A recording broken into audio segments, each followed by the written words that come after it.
Shalom saudara-saudaraku yang terkasih di dalam nama Yesus. Senang sekali untuk hari ini saya bisa menjumpai saudara di dalam tayangan video singkat ini. Mari saudara, sebelum kita membaca dan merenungkan kembali akan kebenaran firman Tuhan, terlebih dahulu kita akan berdoa. Mari kita berdoa. Bapa di surga, kami datang kepadamu pagi hari ini. Kami bersyukur untuk hari yang baru Tuhan berikan kepada kami. Tuhan, kami membutuhkan pertolongan-Mu untuk kami boleh membaca dan merenungkan firman-Mu, sehingga firman-Mu hari ini boleh menguatkan iman kami, memberikan satu pengajaran-pengajaran penting dan berharga di dalam kehidupan kami. Terpujilah nama-Mu, di dalam nama Yesus kami berdoa. Amin. Saudaraku dikasih oleh Tuhan, pagi hari ini saya ingin mengajak saudara membuka Alkitab di dalam kitab Kolose, pasal yang pertama, ayat yang ketiga sampai dengan ayat yang ke-8. Kolose pasal 1 ayat 3 sampai dengan ayat yang ke-8. Saudara bisa membuka Alkitab saudara, atau saudara bisa membuka Alkitab elektronik saudara.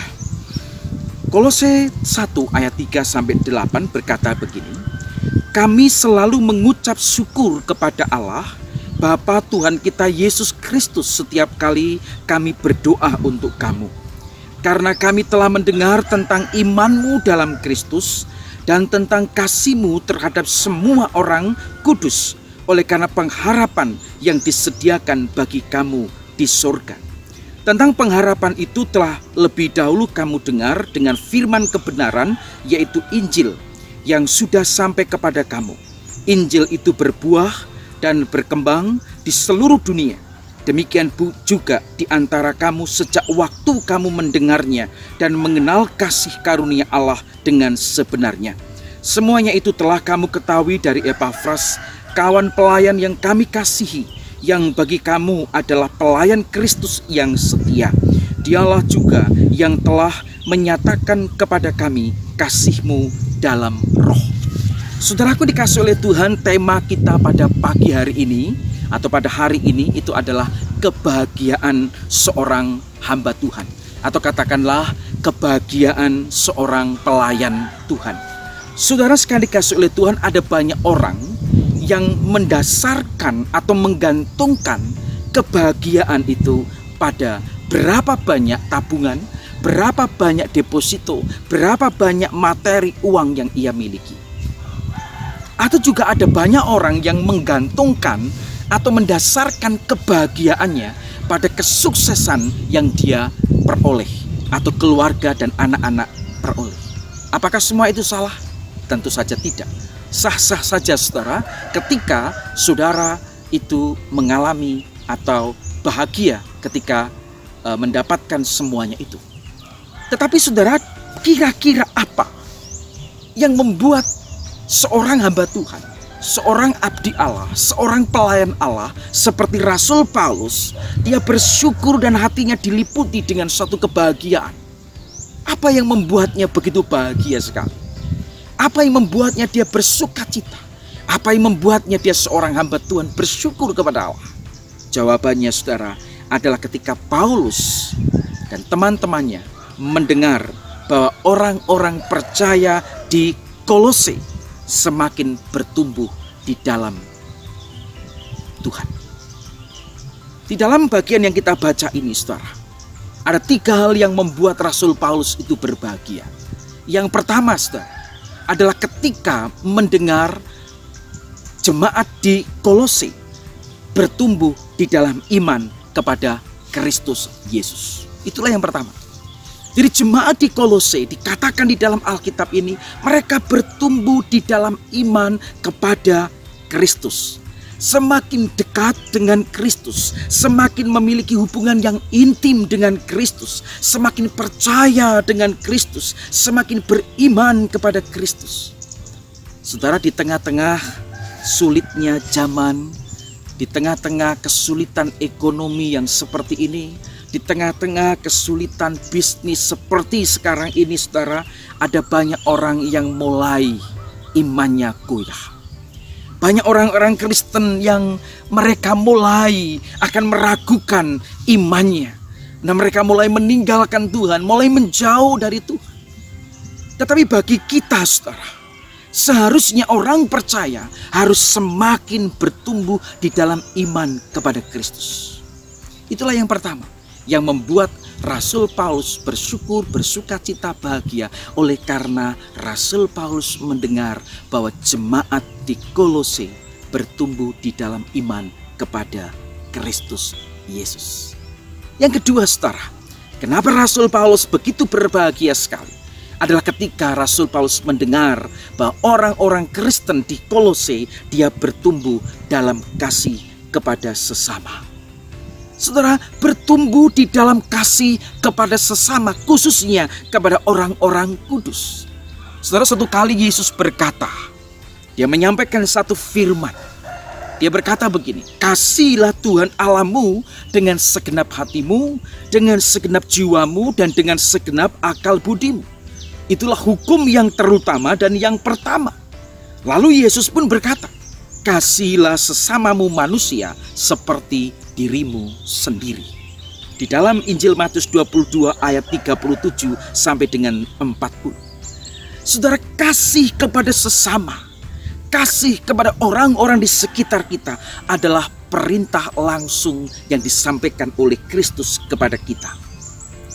Sekalipun demikian, saudara, banyak orang-orang percaya, banyak orang-orang Kristen yang mengabaikan akan perintah utama di dalam Alkitab ini, yaitu kasih kepada sesama. Saudara, kita harus ingat bahwa kasih itu bukan sekedar kita berkata-kata.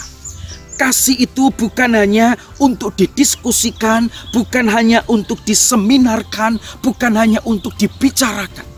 Tetapi kasih kepada sesama itu harus diwujud nyatakan dengan perbuatan, dengan tindakan.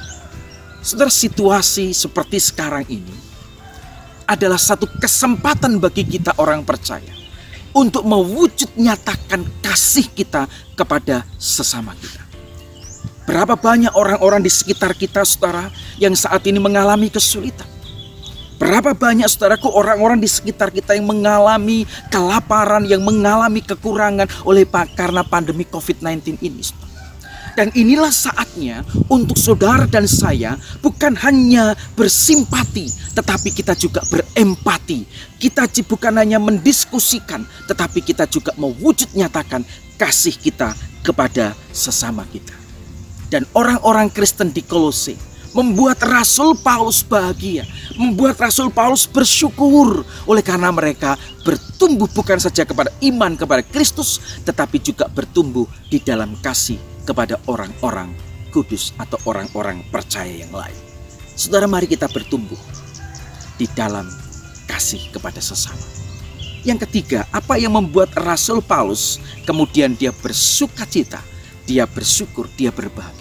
Oleh karena mereka atau Rasul Paulus mendengar bahwa jemaat di Kolose mereka bertumbuh di dalam pengharapan.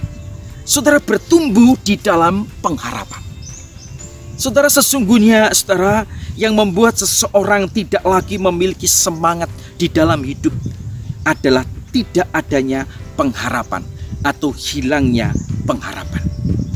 Seseorang, saudara, yang hidup tanpa pengharapan atau hilang harapannya, maka melihat segala sesuatunya itu menjadi gelap, melihat segala sesuatu di sekitarnya buntu, tidak ada jalan keluar. Sehingga apa yang terjadi? Ada terbersit di dalam pikiran orang yang tidak punya pengharapan untuk mengakhiri hidupnya. Saudaraku, tentu orang-orang Kristen tidak perlu demikian. Orang percaya di dalam kondisi, di dalam situasi apapun, saudara, dan dalam kondisi apapun juga, kita tetap hidup di dalam pengharapan. Sebab pengharapan bagi orang percaya tidak kita dasarkan pada kepandaian dan kecakapan manusia. Pengharapan orang percaya tidak didasarkan pada kemampuan intelek manusia. Tetapi pengharapan kita orang percaya kita dasarkan kepada Kristus Yesus Tuhan yang telah mati di atas kayu salib untuk menebus dosa saudara dan dosa saya. Pengharapan itu kita dasarkan kepada Allah Sang Penguasa langit dan bumi ini. Itulah sebabnya di dalam kondisi apapun orang Kristen tetap memiliki pengharapan. Bahkan pada saat di dalam kondisi menghadapi kematian sekalipun, masih ada pengharapan di dalam Kristus. Sebab setelah kita dipanggil oleh Tuhan, masih ada pengharapan bahwa kita akan masuk surga bersama dengan Allah, bersama dengan Tuhan dan orang-orang percaya yang lain. Saudaraku yang dikasihi oleh Tuhan, pengharapan kita sekali lagi bukan pengharapan yang buta. Pengharapan kita bukanlah pengharapan yang kosong, tetapi pengharapan kita adalah pengharapan yang pasti karena kita dasarkan kepada iman kepada Kristus Tuhan Yesus yang mati di atas kayu salib untuk saudara dan untuk saya. Saudaraku dikasihi oleh Tuhan, di tengah-tengah situasi seperti sekarang ini, mari kita tetap bertumbuh di dalam pengharapan. Mari kita tetap bertumbuh di dalam pengharapan akan penyertaan Kristus, pengharapan akan surga, pengharapan akan hidup yang kekal. Jadi sebesar apapun pergumulan dan kesulitan dalam hidup kita, jangan sampai mengalahkan pengharapan kita. Saudaraku yang dikasihi oleh Tuhan, seorang Rasul Paulus, dia bersukacita, dia bersyukur, dia bahagia oleh karena dia mendengar bahwa jemaat di Kolose adalah jemaat yang tetap bertumbuh di dalam iman kepada Kristus, tetap bertumbuh di dalam kasih kepada sesama, dan tetap bertumbuh di dalam pengharapan. Saudara, saya juga sebagai hamba Tuhan akan sangat bersukacita sekali ketika mendengar jemaat, ketika mendengar orang-orang percaya tetap bertumbuh di dalam iman, di dalam kasih, dan di dalam pengharapan. Tetapi sebaliknya, alangkah sedihnya hati saya, alangkah sedihnya pelayan-pelayan Tuhan dan hamba-hamba Tuhan ketika mendengar, saudaraku, anak-anak Tuhan meninggalkan Tuhan. Anak-anak Tuhan kehilangan iman mereka, anak-anak Tuhan kehilangan kasih mereka, anak-anak Tuhan kehilangan pengharapan mereka. Alangkah sedihnya hati kami sebagai hamba-hamba Tuhan. Mari saudara, kita sebagai orang-orang Kristen, orang-orang percaya, dalam kondisi apapun, mari kita terus bertumbuh di dalam iman, di dalam kasih, dan di dalam pengharapan. Tuhan Yesus memberkati kita. Mari kita berdoa. Bapa di surga, terima kasih untuk firman-Mu pada pagi hari ini.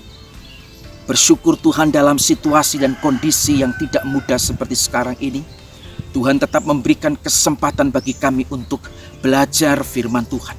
Dan biarlah firman-Mu hari ini akan menolong kami untuk kami tetap bertumbuh di dalam kasih, tetap bertumbuh di dalam iman kepada Kristus, tetap bertumbuh di dalam pengharapan kami. Tuhan, tolonglah kami, berkati seluruh jemaat, seluruh teman-teman kami, jemaat Tuhan dimanapun mereka berada.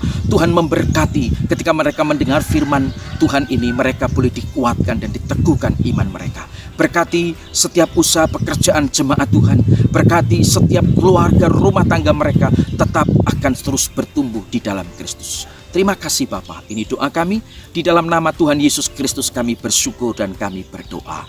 Amin. Selamat pagi, selamat beraktivitas. Tuhan Yesus memberkati kita.